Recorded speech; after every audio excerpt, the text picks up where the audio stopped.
Okay, think about your morning. You wake up, maybe check your phone for the weather, you head out the door. It's easy to just treat time and the sky as, well, background noise, right? But here's the thing. They're not.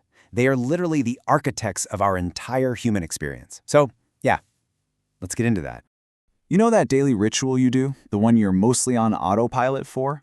It's so much more than just getting ready. It's actually this super complex ceremony, a way you armor yourself against the chaos, the total atmospheric chaos that's right outside your front door. It's your first line of defense every single day.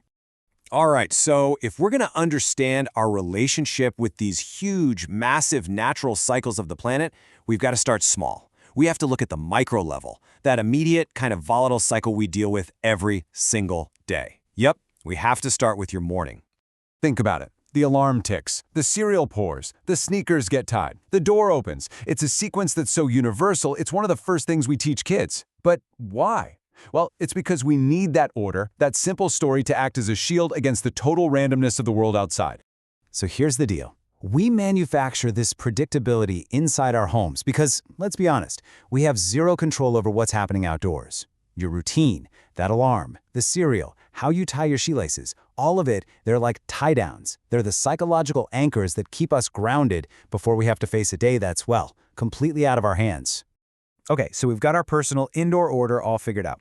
Now let's zoom out a bit and look at the container for all that chaos, the 24-hour day. This is where things get really interesting, because you've got this major tension between the super rigid structure of the clock and the wild, totally unpredictable sky. So what is weather? It's just what the air is like outside. So simple, right? But that simplicity is so deceptive. It's hiding this immense, constant flux that's happening all around us. Hot, cold, dry, wet. Our survival literally depends on being able to guess what's coming next. I love this analogy. Think of a 24-hour day like a standardized shipping container. Its dimensions are always the same, right? Fixed. But the stuff inside it, that's the weather. And it is pure atmospheric chaos. One day that container holds a blistering heat wave. The very next day, it could be a massive downpour. And that's exactly why we crave routine. It helps us manage that wild, chaotic cargo every single day. You know, the sky is our original clock, but it's also our original threat detection system. And that really gets at something deep, doesn't it? For thousands of years, we've been obsessed with the sky. We had to be. Reading the clouds, seeing the patterns before a storm, that was never just about curiosity. No way. It was about survival. And honestly, it still is. But okay, surviving the day-to-day chaos isn't enough, is it?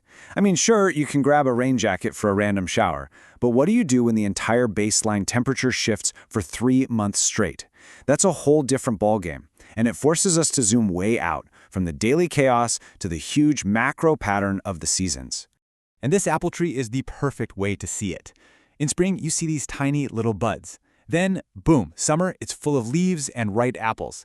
Then comes fall, the apples are gone, the leaves are turning, and finally, winter, it's totally bare. The tree is basically showing us, step by step, that predictable wave of temperature that runs our entire world. So we all learn about the 4 neat seasons, right? But let's kind of push back on that for a second. Summer and winter, those are the stable extremes. They're predictable. But spring and fall, they're not really stable seasons at all. They're more like these periods of chaotic atmospheric negotiation. You know what I'm talking about. One day you need a winter coat, the next day you're in a t-shirt. Total chaos. Right? And that kind of instability means we have to adapt, and fast. Other animals, they grow and shed their fur naturally. But us humans, we don't really have that built-in response system. So what do? We invented something. We basically came up with the idea of human fur that we can swap out. In other words, clothing. And this is it. This is our modular survival kit. When it's winter, we physically armor up with mittens, boots, earmuffs. Total contrast to summer, right? Where it's all about swimsuits and sunglasses. We're swapping out our human fur at just the right time. And our survival literally depends on us being able to anticipate these huge environmental shifts. So that brings us to the next huge leap in technology. To get ahead of this massive pattern, we couldn't just react anymore. We had to measure. And this is the moment we shifted from looking up at the wild sky to looking down at a tidy grid. This is the invention of the calendar. Now, I want you to really let that sink in for a second. The calendar is a psychological containment system. Just think about what we're doing.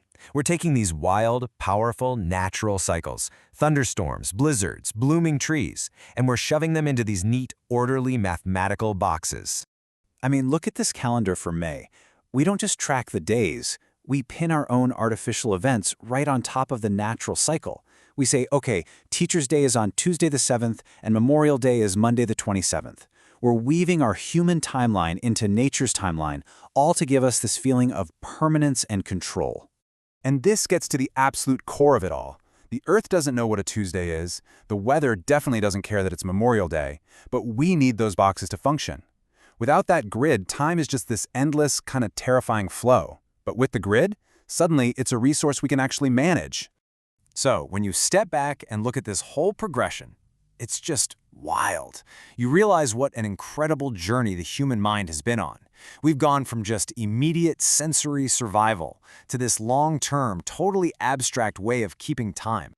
I mean, the cognitive leap here is just staggering. Think about it. We go from processing something right now, in the moment, like, my sneakers are wet today, to anticipating something in the future. Memorial Day is on May 27th.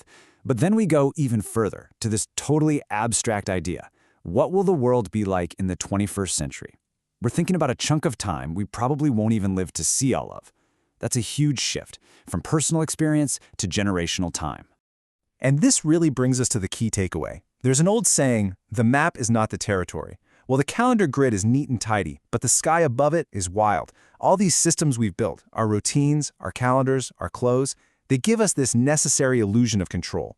But, and this is the important part, they only work as long as those underlying natural patterns actually hold true. Which leaves us with one last and pretty crucial question. Our entire survival system is built on dependable rules, right? Spring gets warmer, winter gets colder. But what happens if those rules start to break? If those traditional lines between the seasons start to permanently blur? Are we going to have to tear up the calendar and rewrite the whole thing from scratch?